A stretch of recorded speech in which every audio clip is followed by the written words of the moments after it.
My name is Salty, and I'm a motorcycle addict. Welcome to tonight's meeting of degenerates and a few honorable, uncorrupted souls, but that is still up for debate, which would make this political. So I'm back to the regular scheduled program. Let's shift into second gear and let out the clutch and twist the throttle and rip into the rest of this week.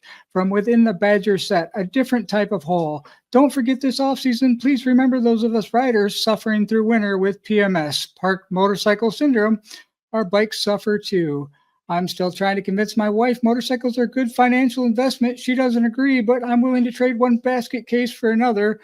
Maybe you'll have better luck with her than I do. Let's sit back and talk about motorcycles, the lifestyle. It's all about the adventure. Most of all, remember, chopping ain't easy. If I wanted to ride something easy, I would have called your girlfriend. Tonight's special guest of Salty Badgers Chopper Talk Tales from the Road is coming to you live through StreamYard on YouTube from the Badger set. Let's get on with tonight's show.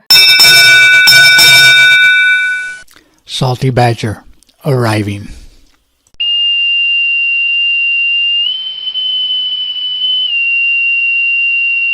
All right, everybody, tonight's guest is backstage. I want to get him up here to the stage, and let's get the show going.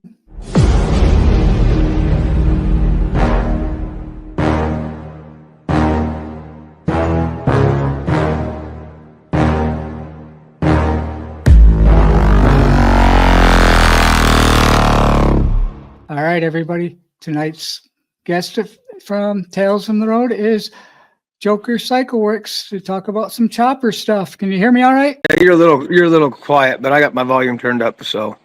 Okay. All right. So, Jeremy, what was your first motorcycle experience?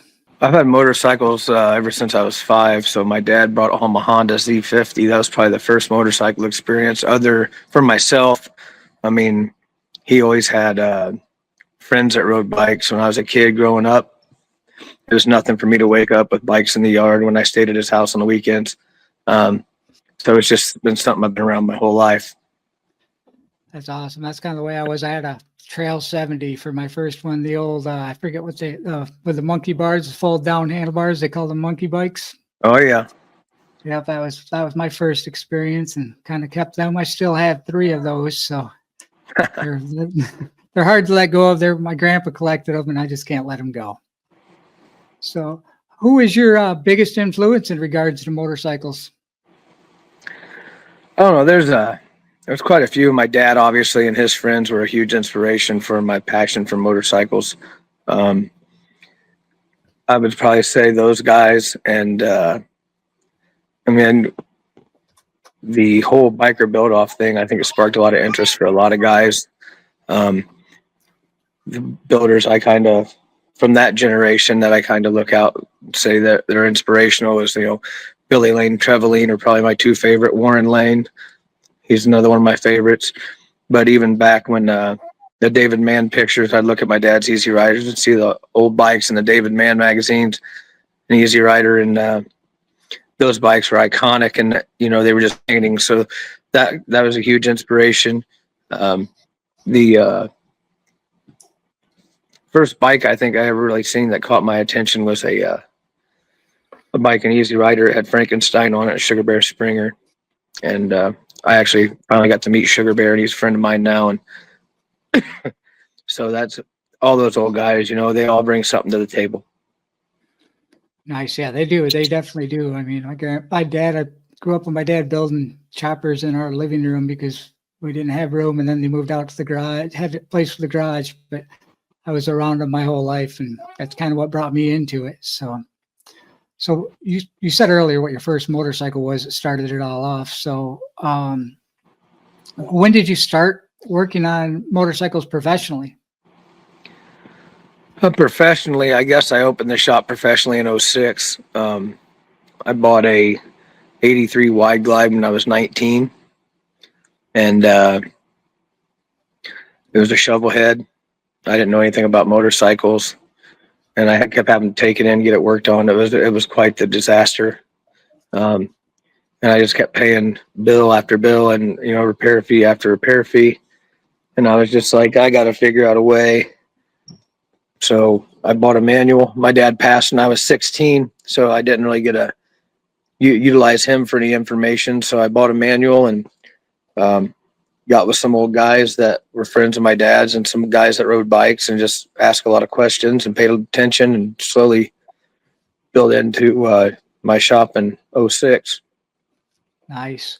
So when and what was your first kind of chopper build then? My first chopper build was a Evolution drivetrain, Softail drivetrain bobber. It was just a bare bones bobber, no front brake. I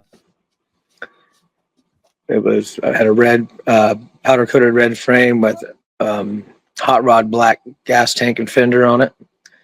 And I had that bike for I think 2 years, and then I sold it. And then I built a nut. Then that's when I started building my second bike. Awesome. Awesome. So is there anybody from your life, living or not, that you would have liked to share some miles with or share some builds with? Oh, my dad, for sure. I mean, I actually got to ride with a bunch of his buddies, which was a blessing for me. But yeah, I'd love to ride with my dad one time. That'd be super rad.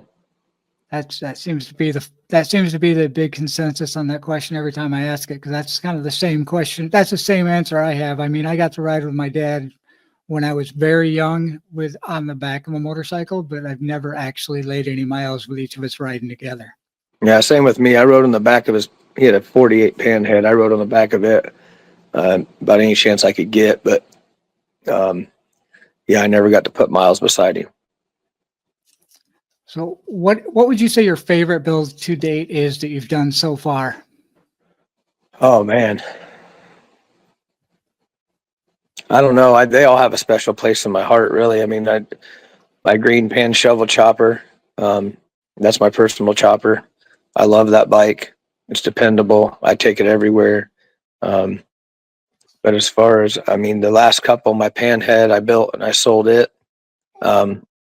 I built it. It was a great bike. It ran good. It was fun to ride.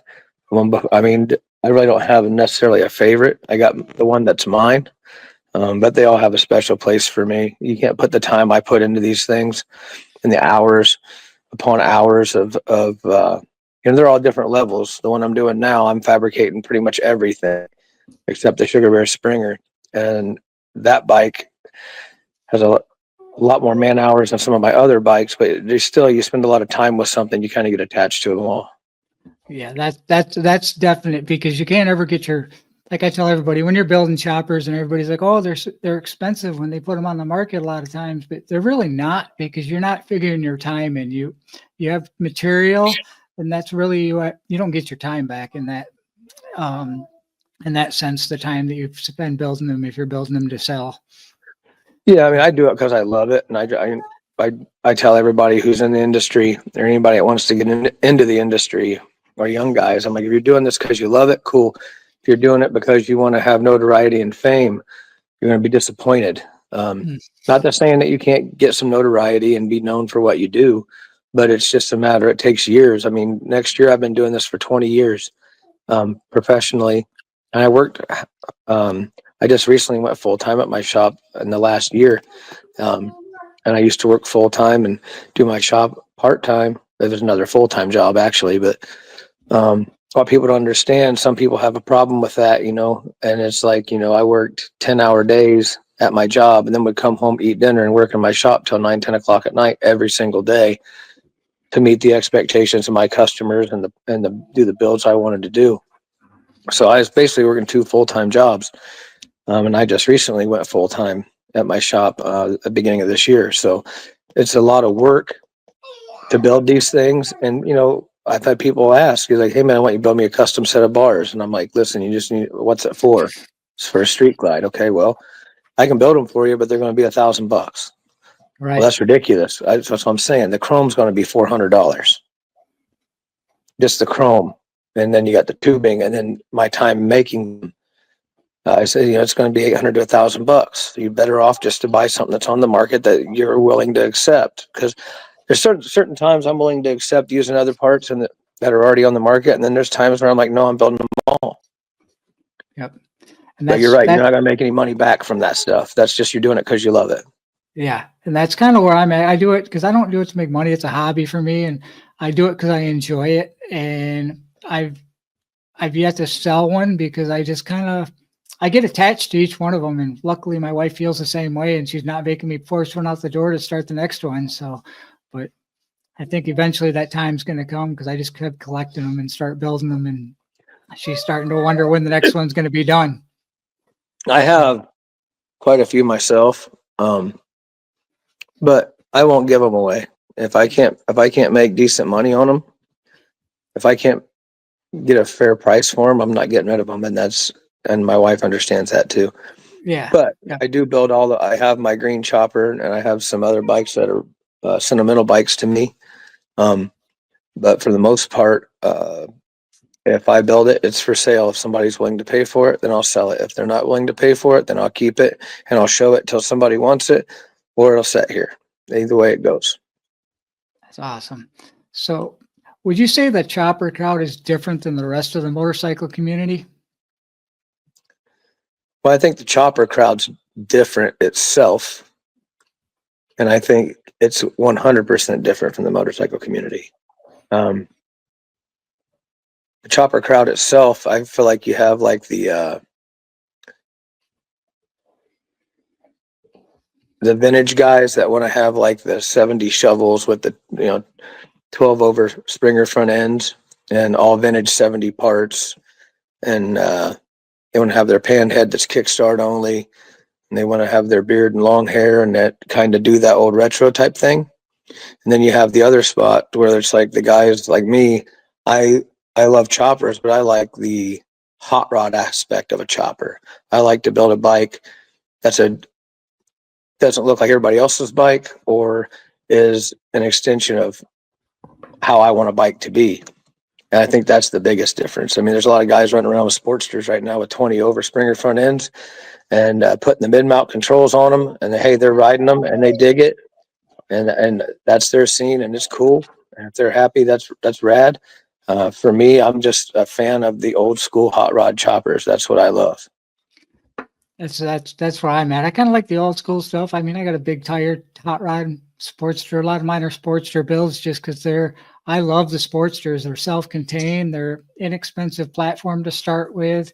And that's just kind of Dependable. my very Rideability's dependable. there. Dependability's there. It's a great platform, great engine. And as far as the other, I mean, there's riders and there's guys that ride bikes, and then there's guys that are motorcycle enthusiasts, and then there's bikers to me in the industry. People don't ride like they used to. I feel like every year I see less and less bikes on the road. The younger generation doesn't seem like they have too much of an interest with it. It's disheartening because I feel like my generation is one of the last generations that really has a lot of motorcyclists in it. I think people think it's getting too much work for people. They'd rather sit in their car and have it drive themselves than actually get on their bike and ride it. But it's also those things when you're on a bike, and especially if you built a bike and you're riding it, you can't put into words how you feel the first time it starts or the first time you actually get to ride it and enjoy it. There's no words I can't put that into words, the fulfillment you get from that. So if you're not the type of person who enjoys those type of things, then it's not going to be something that you enjoy. Definitely.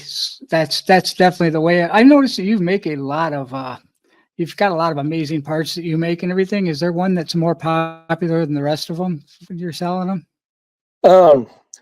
My most popular part is probably my rally mirror. I just came out with that remote oil filter. Excuse me. I just came out with a remote oil filter, and that one's starting to pick up some volume selling. I just launched my website the first of the year, so trying to get that ball rolling. I got more custom parts line coming, more tail light brackets and stuff like that. That's going to be coming out here in the next few months. But my best seller right now is probably my rally mirror. Awesome. Yeah. After the show and the link, I'm going to drop their webpage in the description.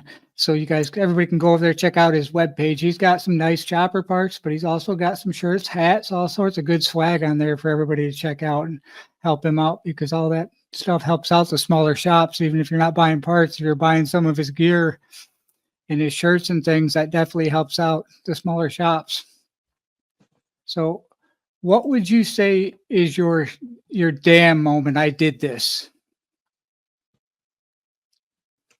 Oh,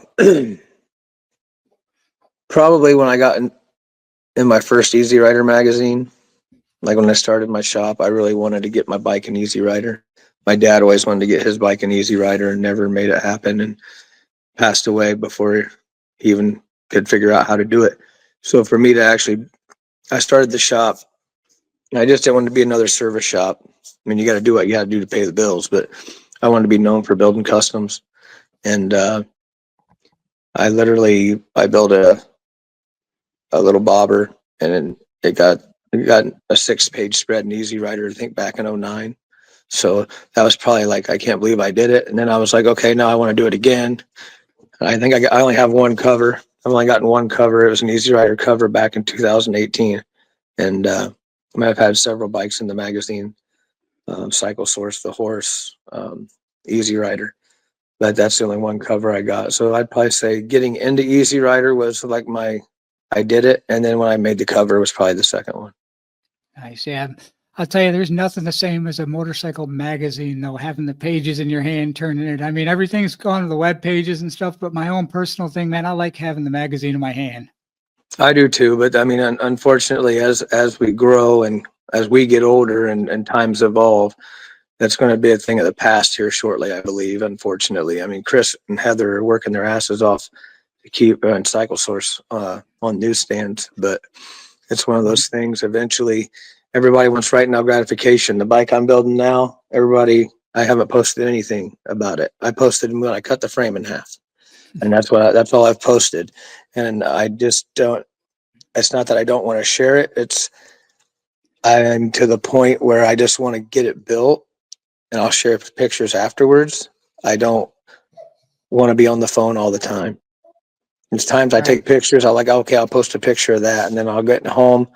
I'll sit in the shop or eat dinner. I'll go sit in my chair and I forget about it. And then 2 days later, I remember it, and I'm like, oh, never mind. I ain't going to post it. Yeah, And social media now, to run your social media, that's like another part-time job. I mean, literally to run your Facebook, Instagram, if you're on X, and it's another job, especially with the editing. I do live videos because it's easier for me because I don't like sitting there on my phone. Like my son, he can probably take my video and go through a quick edit in 5 minutes and have it lined out and cool. Like the kids like to do it. But I don't know, man. I'm kind of an old school cat. Yeah, and I do the same thing on my builds. You know, at first I was like, man, I'm going to put this on social media. And then when I built my son's bike with him and we were going to cycle showcase, and Randy said, well, has anybody seen it yet? And then I kind of like that whole nobody's seeing it till you bring it out for that first show. I kind of like that whole everybody's looking at it for the first time, you know, and then I shared the pictures afterwards.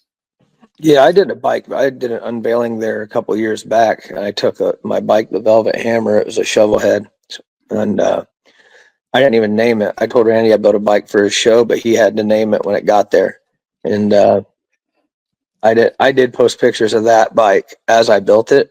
I posted all the way up until fabrication was done, and then I didn't post any pictures of the finished product until after it was we did a live unveiling on social media with it. So that was cool. That's super. And Randy's awesome. a great guy. He's one of the greatest guys in the industry. He's such a nice, humble, friendly. He's just an awesome human being. He's great. He's great. I can't say, like, everybody that I've met through him or anybody that I've met in the chopper community has been so humble and so down to earth. I really appreciate everybody that's in there. What would you say to the younger generation to inspire them to share our passion for motorcycles? I just think not even just motorcycles. I just think kids nowadays, they're so programmed to who they need to be, you know, with school and what TV tells them and what their friends tell them to do. I don't know, the country right now it's in a peril that's kind of out there. And I just think people need to just get back to the roots of what makes them happy. And if it's fishing, go fishing. If it's riding motorcycles, ride motorcycles. If it's golfing, go golfing. Make time. I mean, time is the most valuable commodity on the planet. I mean, you can't get any more back. Once it's gone, it's gone. So you need to make sure you make the most of it. Don't worry about the things you can't control. Don't waste time trying to change somebody's mind. Do what makes your heart happy. And if it don't make your heart happy, then don't do it. And that, whether it's motorcycles or you know, summer softball league, whatever, just make sure you're using your time to enjoy your life, because before you know it, your kids are going to hand you grandkids, and then your parents are going to be gone, and then you're going to be a grandpa, and you're going to be looking forward to how you're going to handle your retirement. That statement just kind of nailed it right there too, because that's about where I'm at. You know, I'm a grandpa. I'm actually sitting here right now watching one of my grandbabies because his mom got called to work because we got bad weather. But you know, that's the thing. If you got to take time, because tomorrow night might not come. And I learned that real quick in October, that life can change in the blink of an eye. So That's the biggest reason when I went to my shop full time. I have grandkids. My kids are raised. I got 3 grandsons, and the job I was working was a good job. It sold, and they ended up requiring me to have a lot more on time at the facilities, and I wasn't willing to do that. I wasn't going to give up my weekends and my evenings with my family, and so I made the decision to go to my shop full time because of exactly what you said. I mean, I spent the first part of my kids were young. I worked full time, did my shop as much as I could. And there's things I missed that I can't get back, and it's not something I'm happy or proud of. It's one of those things. I did what I had to do to get to where I wanted to be. Sometimes you have to do the things you don't want to do in life to get to where you want to be, and that's something that kids nowadays don't understand at all. They want it all right now. right. So I did what I had to do to get to where I want to be, and now I'm where I want to be, and I want to make sure that I make the time for my family, because when I leave this world, my grandkids, my kids, and my wife are going to be the ones who actually remember me. That factory's already forgot me. I've been gone for 9 months. I'm yesterday's news. Right. That's 100% it. And I'll take every minute I get offered to spend with my grandkids or my kids now. And I just, everything else in life to me is, everything else can wait. It's just kind of where I'm at, but I don't want to keep you long, because I know you want to get your shop cleaned up and everything. I just had one more question for you. Would you say the chopper scene is making a comeback? I don't know, man. I don't think so. I think the chopper scene is kind of stagnant right now. I see a lot of people when I go to Daytona and things like that. I don't see it making. I don't think motorcycling in general. I think the whole motorcycling in general is stagnant. I think there's hot spots. Texas is full of baggers, and those guys ride those things and they do their stereo competitions and stuff. But it isn't like it used to be. Like when I was a kid and I was in my 20s, we have a Bait of Indiana, and a Bait always had an event going on, or you had the Chillicothe Rodeo, and you had, all these little, the bike shows, the Easy Rider bike shows, and then you had all these other clubs that had events. And it just seems like it seems like we're a dying breed to a certain degree. And, I like for it to make a huge comeback, but I just don't think kids nowadays are interested in riding motorcycles. I don't see a lot of young kids on motorcycles anymore. I mean, if you really think about it, how often do you see a kid under 25 riding a motorcycle? That's true. I mean, and when the unfortunate part is that statement, when you do see them, they're on the sport bikes going fast, and that always. But that's okay. That's okay, but it doesn't always end well, because it takes a lot of No, it doesn't. experience to do that stuff. To me, riding's riding. So, I mean, if they're just on a bike, that's cool. But when I was a kid, everybody's worried about their cell phone, what's going on their cell phone, and you see kids on their cell phones all the time. And I miss riding a skateboard, or when I was a kid, hell, my body wouldn't let me do that now if I wanted to. But I miss riding my BMX bike everywhere, my freestyle bike. I missed trying to do tricks and going home, mom's, where'd you get that scratch at? Because I tried to surf the handlebars and biffed it. You know what I mean? Yep. Kids don't do anything like that now. Kids, I think as a society, in my opinion, we're not letting our kids be kids. We're trying to just make them adults right out the gate. Right. Whether it's school, whether it's giving them so much to do. When I played baseball when I was in school, man, when I was a kid, we had practice one day a week and games on Saturday morning. That was it. Yep. Now you got games 5 days a week. You got a game on Friday night. You got a game on Saturday. You got a game on Sunday. And parents are just running ragged, running their kids through fast food places. Everybody is in such a hurry because of the internet and how technology has our lives going. And I just think sometimes we just need to step back and slow down.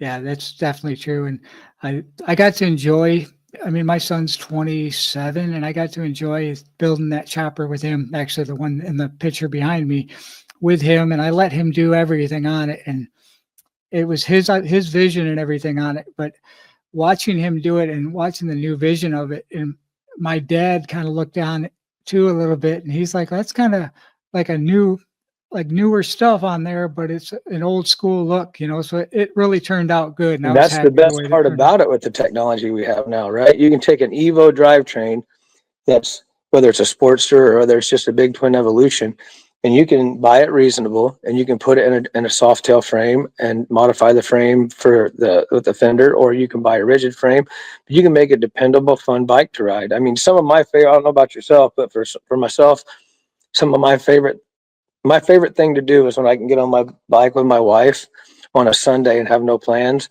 and just back road cruise and like go have lunch or go have ice cream or just go ride around, visit a friend, and then come home and just not be in a hurry. Yeah, Don't always have to have an agenda. and that's 100% the way that when I don't like, I like them kind of the internet stuff, like doing stuff like this or filming something, but I refuse to put a camera on my motorcycle and video or motovlog like that, because that time is my time and I can't get that time back. And Man, I'm horrible. I was going to post cycle showcase pictures today from when I was there last weekend. I took one picture.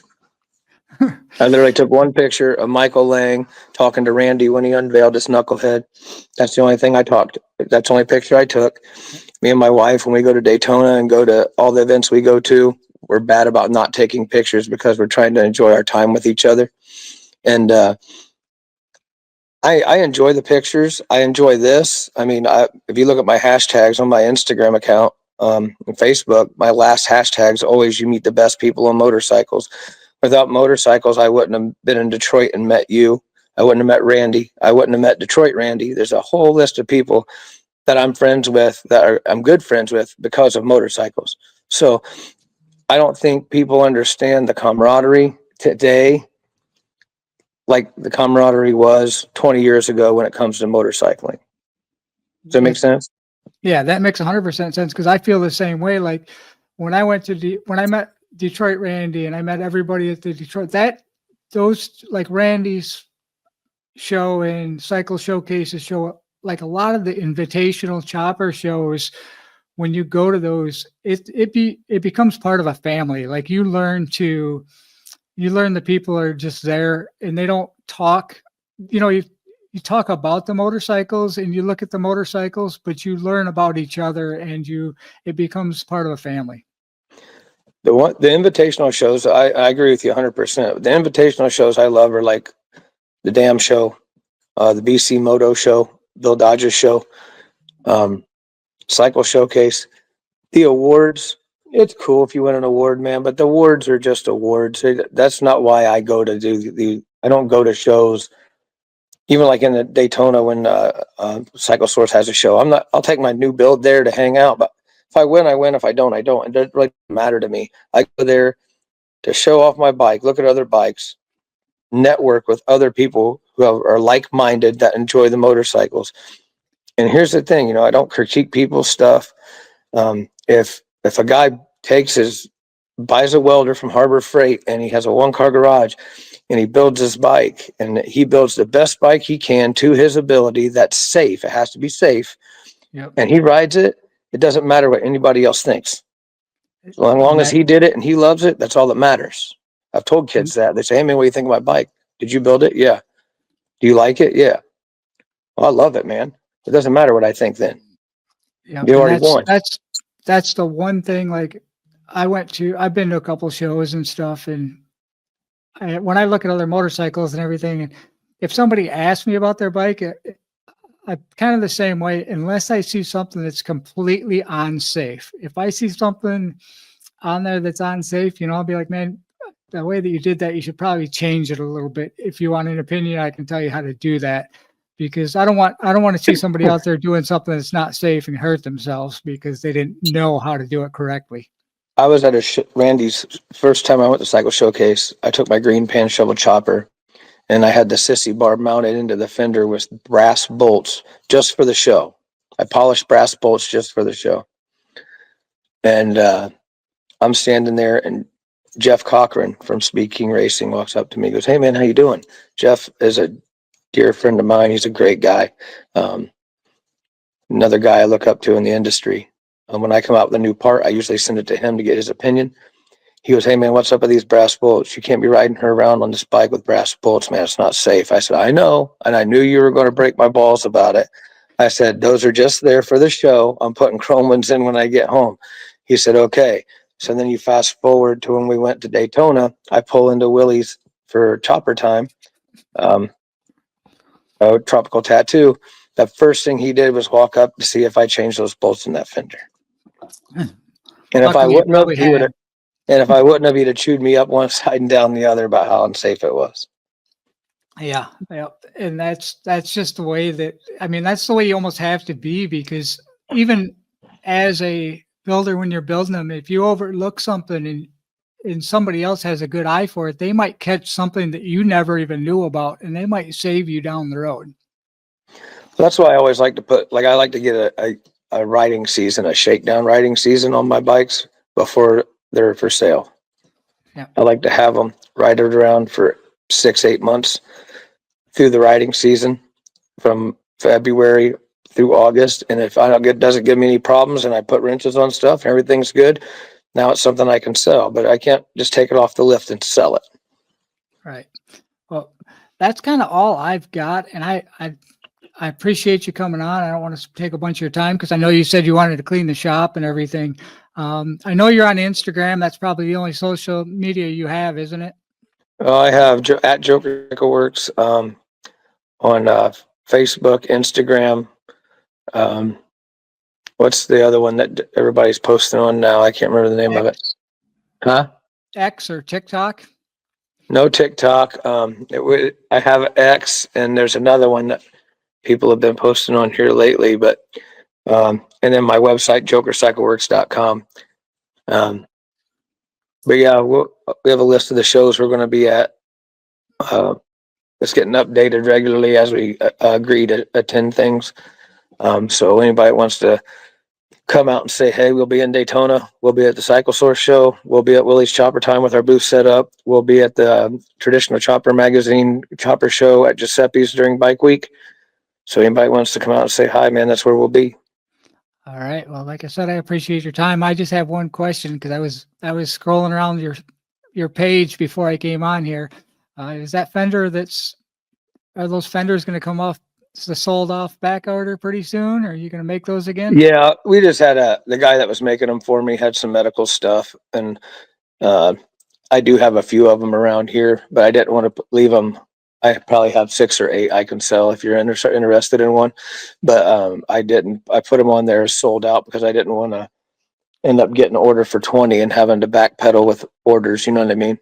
Yep. No, so that's something you're interested in, just reach out.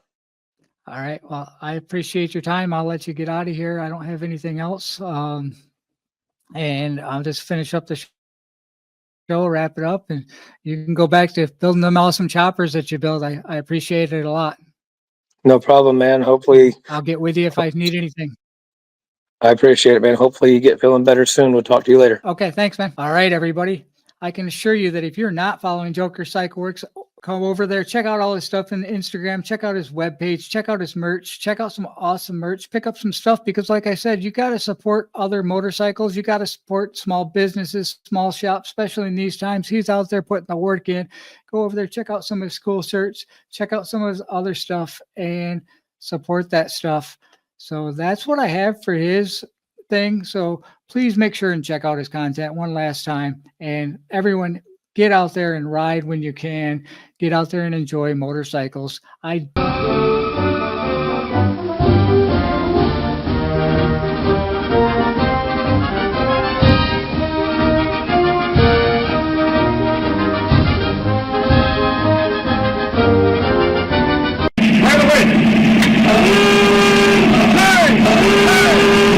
Sweepers, sweepers.